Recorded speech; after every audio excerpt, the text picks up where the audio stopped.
Sayang, kebahagiaan itu tidak berlangsung lama. Sebab ada dua orang yang mengawasi mereka sedari tadi. Akhirnya gatal dan menghampiri Neni yang sedang asik ngobrol bersama Brian. Wah, wah, wah. Udah alih profesi nih. Jadi babysitter. Sudah kejual diri lagi. Ucap wanita parubaya yang diketahui adalah Ningsih, mantan ibu mertua Neni. Neni pun terkejut dan langsung berdiri dan meminta pengasuh untuk membawa Brian terlebih dahulu ke mobil. Neni mengambil napas terlebih dahulu, mengumpulkan segala kekuatannya untuk melawan wanita yang telah menghancurkan hidupnya ini. Jangan asal tuduh. Kalian pikir aku tidak tahu bahwa itu adalah jebakan kalian. Ingat Nyonya, karma itu ada. Tunggu saja pembalasan yang akan menimpa keluargamu, ucap Neni emosi. Hei, kamu jangan asal ngomong ya. Dasar wanita kurang ajar. Untung saja kamu sudah bukan jadi mantuku. Najis punya mantu kayak kamu, cerocos Ningsih tak kalah emosi. Lagian, ngapain kalian datang ke sekolah ini? Mau nyari korban baru untuk kalian tipu lagi, gerutu Neni. Hei perempuan mandul, memangnya kamu kesini jadi babysitter? Kami kesini karena mau menawarkan bisnis kepada pemilik sekolah ini, paham? Jawab Ningsih sambil membusungkan dadanya. Tak ingin terlalu lama bertemu orang yang menyebalkan itu, tanpa berkata apapun lagi, Neni pun meninggalkan kedua wanita yang terlihat kesal dengannya. Mereka pun lalu melanjutkan pekerjaan yang sempat tertunda gara-gara Neni. Dengan langkah penuh percaya diri, kedua wanita itu masuk ke dalam sekolah untuk kaum elit tersebut untuk menemui kepala sekolah dan memperkenalkan bisnis mereka. Sebenarnya Neni terkejut dan merasa shock setelah melihat Ningsih yang sudah membuatnya sengsara. Hanya saja dia berusaha untuk menyembunyikannya. Hingga saat masuk ke dalam mobil, wanita ini masih merasakan mual dan berkeringat dingin. Wajah Neni memerah menahan mual. Keringat dingin membasahi seluruh tubuh. Jantung Neni juga berdetak lebih kencang. Rasa kesal bercampur marah yang tertahan membuat wanita cantik ini seakan tak sanggup lagi menopang berat tubuhnya. Mata Neni berkunang-kunang saat mobil hendak berhenti depan restoran. Tak lama berselang, Neni pun ambruk. Beruntung Brian tahu jika Neni pingsan. Dengan cepat, ia pun meminta sopir pribadinya untuk menghentikan mobil. Om, Momi jatuh, pakik Brian.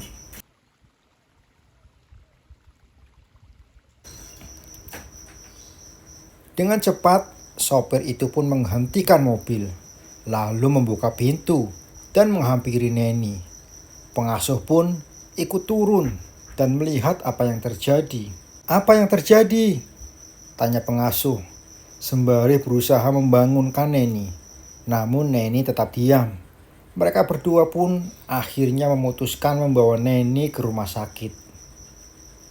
Setengah jam berlalu, mobil yang membawa mereka pun sampai di rumah sakit. Neni langsung mendapatkan perawatan intensif.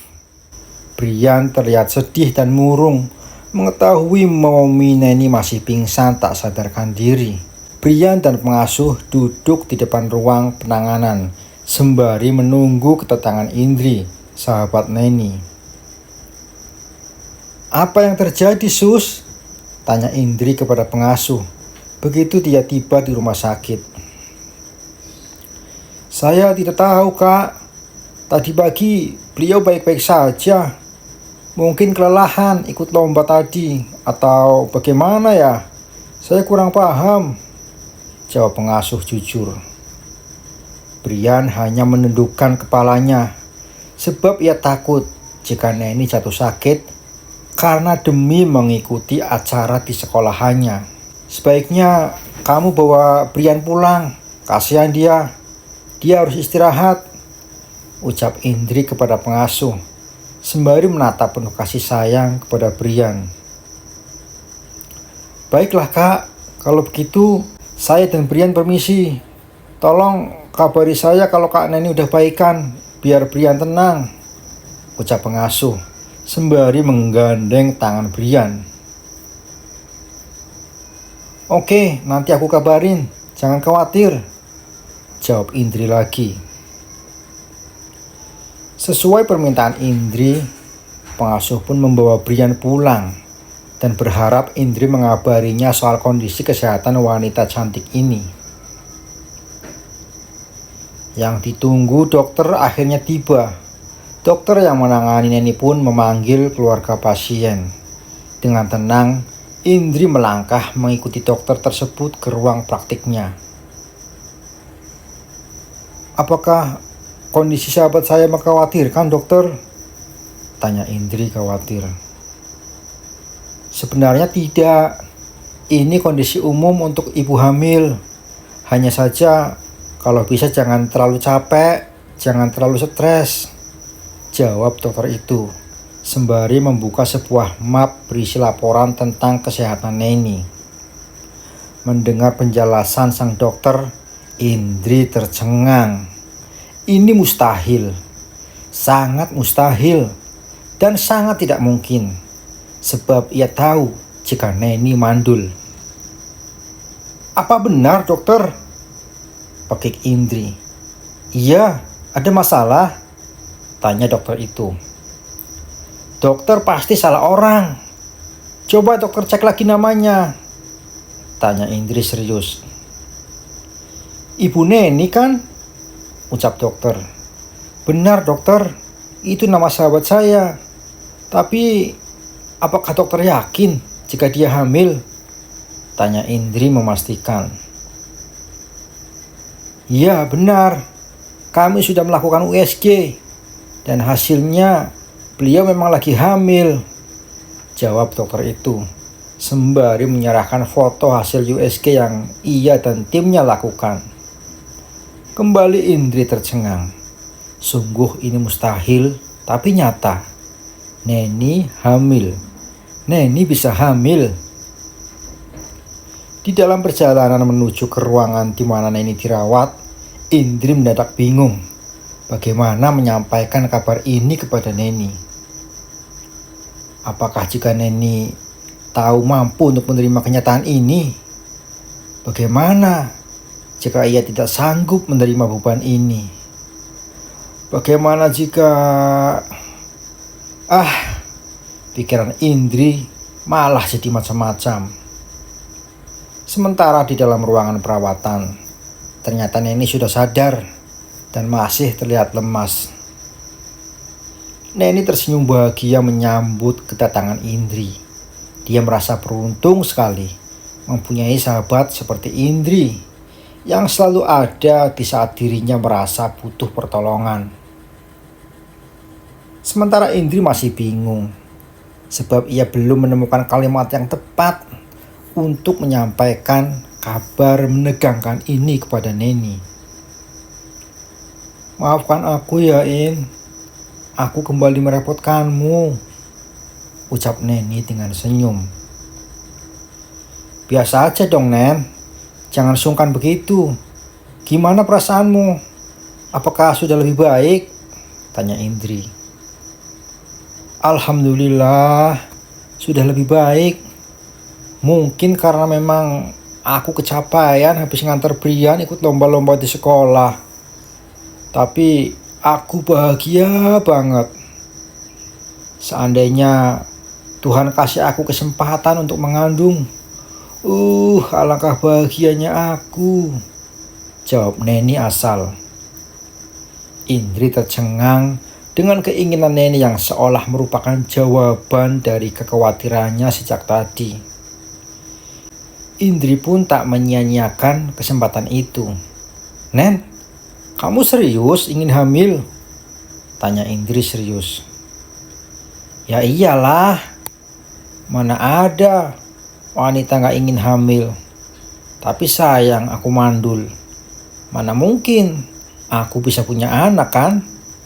jawab Neni langsung terlihat sedih. "Maaf, bolehkah aku bertanya? Kok kamu tahu sih kalau kamu mandul? Emang pernah periksa?" tanya Indri penasaran. "Ya iyalah, masa iya aku ngarang? Aneh kamu ini." "Sekali lagi maaf, apa kamu periksanya berdua sama Rudi?" tanya Indri lagi. "Berdua lah, masa iya sendiri?" "Nah itu dia. Apa kamu yakin hasilnya benar? Apa itu juga termasuk akal-akalannya Rudi juga?" ucap Indri, memberanikan diri dengan pertanyaan seperti itu. Tiba-tiba Neni terdiam. Dia seperti memikirkan sesuatu. "Ditipu maksudnya?" tanya Neni sambil mengernyitkan kedua alisnya. "Ya, mungkin saja kan. Mengingat kejadian yang kemarin, mereka pasti sudah merencanakan sejak lama. Termasuk perihal masalah penyakit mandulmu," ucap Indri kemudian. "Kalau itu betul, alangkah jahatnya mereka ya In," ucap Neni lirih. "Aku yakin 100% kamu ditipu oleh Rudi dan ibunya, Nen." Indri menatap serius ke arah Neni.